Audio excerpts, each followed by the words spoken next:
की भक्ति का जिक्र किया गया है। और आदमी ने परम सत्ता विश्वात्मा प्रभु किसी न किसी तरीके से भक्ति की है। हमारे शास्त्रों में लिखा है, अस्तो मां सद्गमय तमसो मां ज्योतिर्गमय मृत्युर्मां अमृतगमय, कि हे प्रभु हमें असत्य से सत्य की ओर ले जाएं, अंधकार से प्रकाश की ओर ले जाएं और मृत्यु से अमृत की ओर ले जाएं। From mortality to immortality. तो आपको यहां पर अनेक संतों के विचार सुनने को मिल रहे हैं। संत वो होता है जो सत्संग करता है। हम किसी सेंट वाले की दुकान पर जाते हैं, कुछ ले या ना ले, पर उसकी सेंट की जो खुशबू है वो हमें प्राप्त होती है, सुगंधी प्राप्त होती है।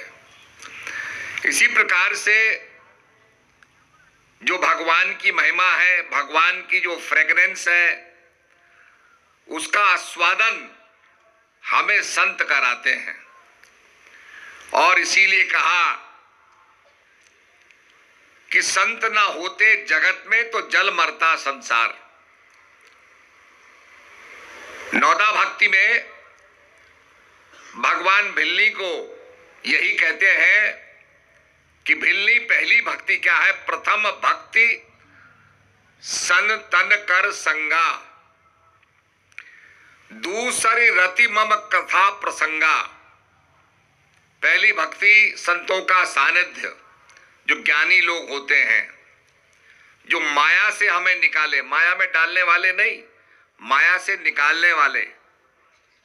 ये संसार का जो है संसार में रह जाएगा, जो संसार का नहीं है, जो अविनाशी है, जो मृत्यु से अमृत की ओर ले जाए, जो अंधकार से प्रकाश की ओर ले जाए, जो असत्य से सत्य की ओर ले जाए, ऐसे जो विवेकी जन हैं वो संत होते हैं। और उनका सानिध्य प्राप्त करने के बाद दूसरी रति, दूसरी प्रेम क्या है? रति मम कथा प्रसंगा। जो सत्संग होता है, आज उसकी चर्चा हम कम करते हैं, अखबार उठा के देखते हैं, वहां ये मर गया, वहां ये चले गया, वहां झगड़ा हो गया, वहां ये हो गया। दुनिया की जितनी नेगेटिव खबरें हैं वो आपको पढ़ने को मिल जाएंगी सवेरे सवेरे। फूड फॉर थॉट, जो मस्तिष्क का भोजन है वो संसार की नेगेटिविटी है, कहां क्या हो गया। संत इस ट्रेंड को बदलते हैं। वो कहते हैं ध्यान करो, पॉजिटिव एनर्जी को जागृत करो, ये नेगेटिविटी संसार की चली जाएगी, ये कुछ नहीं करेगी, ये आपका हास करेगी। जो पॉजिटिव एनर्जी है उसको अपनाओ। तो भगवान कहते हैं दूसरी मम, मेरी जो कथा, मेरा प्रसंग, सत्संग का जो बात है उसमें रुचि रखना। आज एक समय दरबार में ऐसे महात्मा होते थे कि नई जगह पर गए, हमें यहां सत्संग करना है, यहां कोई प्रचार नहीं है, सत्संग करना है। तो पर्चे छपवाए। एक पुराने महात्मा, बहुत बहुत पहले महात्मा, बहुत पुराने महात्मा ब्रह्मानंद, तो पर्चे में लिखा कि सदगुरुदेव श्री हंस जी महाराज के शिष्य ब्रह्मानंद जी आपको फलाने चौरस्ते पर सत्संग सुनाएंगे। अपने आप पर्चे बांटते थे। पहले तांगे चलते थे तो तांगे पर बैठ करके लाउड स्पीकर लगाया, अनाउंसमेंट कर रहे हैं कि भाई फलाने संत का सत्संग होगा, आप आइए।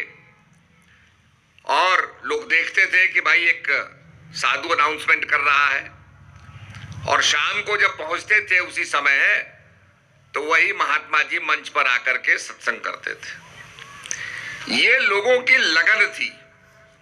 जैसे एक माली होता है जिसको केयरटेकर कहते हैं, बगीचे का केयरटेकर, बगीचे का माली, तो माली कोई मुहूर्त नहीं निकालता है कि मैंने अपने बगीचे की गुड़ाई करनी है, इसमें से गंदा पौधा निकालना है, जंगली पौधा निकालना है, अब उसके लिए मैं कोई मुहूर्त निकालूं, कोई इसमें योग देखूं, मुहूर्त काल देखूं, वो नहीं करता। उसके स्वतः हाथ जाएंगे, जो जंगली पौधा है उसको निकाल के बाहर कर देगा, अगर वहां पर जंगली घास लगी उसे काट देगा, कोई सूखा पत्ता है उसको उठा लेगा, बीन लेगा और अपने बगीचे को साफ सुथरा रखेगा। तो उसका ये स्वभाव बन जाता है।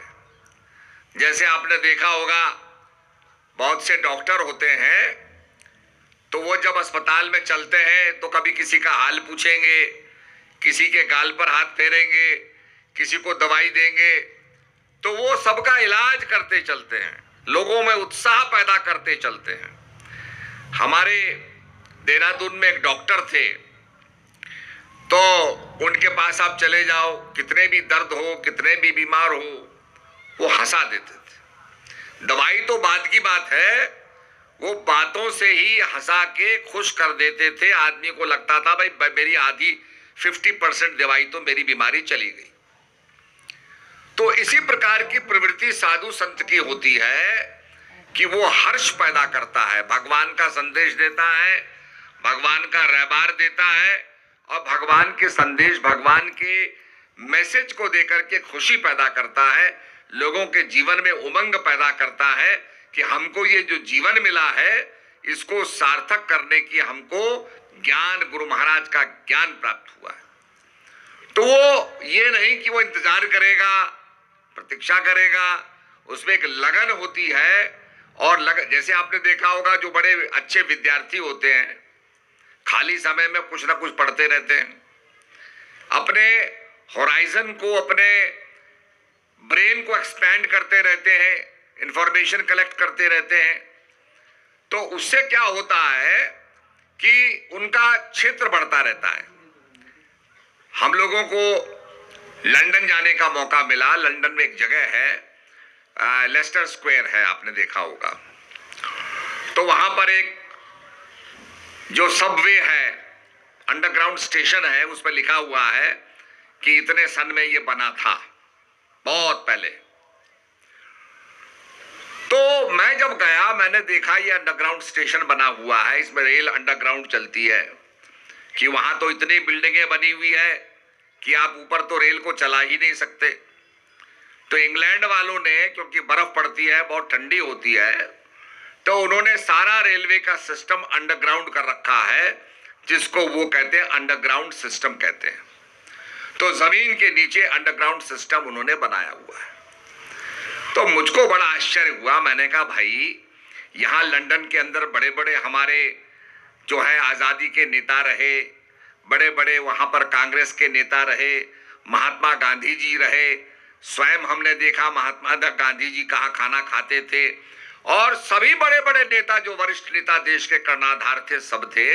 पर किसी ने नहीं सोचा कि भाई ये अंडरग्राउंड स्टेशन अगर हमारे दिल्ली में आ गया तो एक गरीब को चलने को सुविधा मिल जाएगी।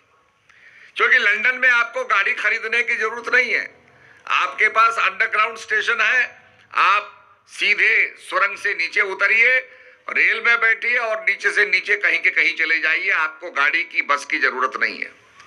ऐसा सिस्टम बनाया हुआ है कि कॉमन मैन को बड़ी सुविधा है, बिना गाड़ी के, बिना साइकिल के, बिना कार के, अगर गरीब आदमी है वो कहीं से कहीं भी जा सकता है। और जहां तक गाड़ी जाती है उसके आगे अगर गाड़ी नहीं जाती है तो आप बस से जा सकते हैं। इस प्रकार की सुविधा का नेटवर्क वहां बना हुआ है।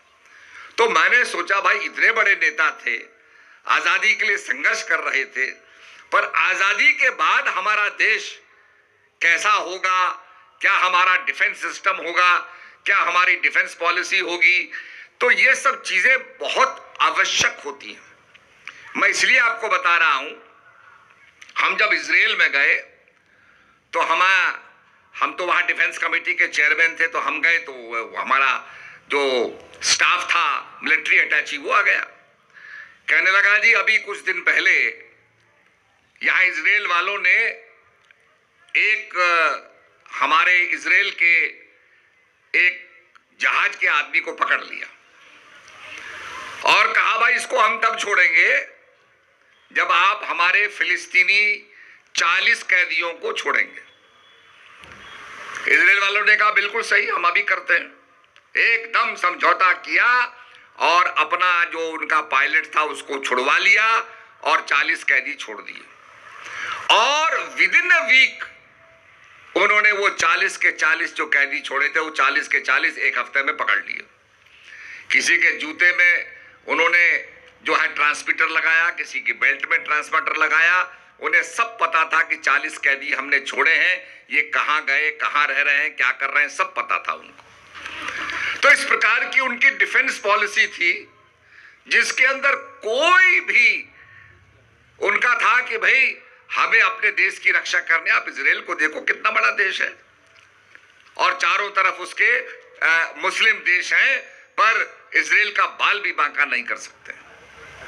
तो कहने का मतलब ये सोच आज हमको पैदा करनी है कि हमारा देश मजबूत हो। इसीलिए मैं कहता हूं आज हमने बड़े बड़े यूनिवर्सिटी खोल दी, बड़े बड़े शिक्षा के संस्थान खोल दिए, पर आज क्या कारण है कि हम विवेकानंद नहीं पैदा कर पा रहे हैं? आज क्या कारण है कि हम शिवाजी को पैदा नहीं कर पा रहे हैं, महाराणा प्रताप को नहीं पैदा कर पा रहे हैं, झांसी की रानी को पैदा नहीं कर पा रहे हैं? क्योंकि हम अध्यात्म को भुला गए। जब अध्यात्म हमारे देश में आएगा, अध्यात्म का जागरण होगा, तो विवेकानंद भी पैदा होगा, शिवाजी महाराज भी पैदा होंगे, महाराणा प्रताप भी पैदा होंगे और झांसी की रानी भी पैदा होगी और तब देश हमारा विश्व गुरु बनेगा। तो इसलिए भारत को विश्व गुरु बनाने के लिए अध्यात्म को जीवन में लाना होगा। तो मैं ये कहना चाहता हूं कि हमारे संतों ने, अभी आपने सुना शब्द की बात कही गई कि शब्द बिना सुरती आंदरी कहो कहां को जाए, द्वार न पावे शब्द का फिर भटका खाए। हमारे संतों ने नाम का जिक्र किया, शब्द का जिक्र किया। और आपको पता है इतनी भीड़ है, हमें एक व्यक्ति विशेष को बुलाना हो तो हम उसके नाम को पुकारते हैं कि भाई फलाना आदमी आ जाए। अगर उसी नाम के 4 खड़े हो गए तो जहां का वो रहने वाला उसके गांव का नाम पुकारते हैं तो वो आदमी सीधे हमारे पास आ जाता है। नाम के पुकारने में ये शक्ति है कि नामी को वो खींच लेती है और नामी हमारे सामने आ जाता है। आपने देखा होगा, आप जब ट्रैवल करते हैं तो फाइनली आपका पासपोर्ट बना होता है, आपका आधार कार्ड बना होता है और आधार कार्ड में आपका नाम लिखा होता है। तो फाइनली नाम ही ऐसी चीज है, इसीलिए कहा कि नाम को जानो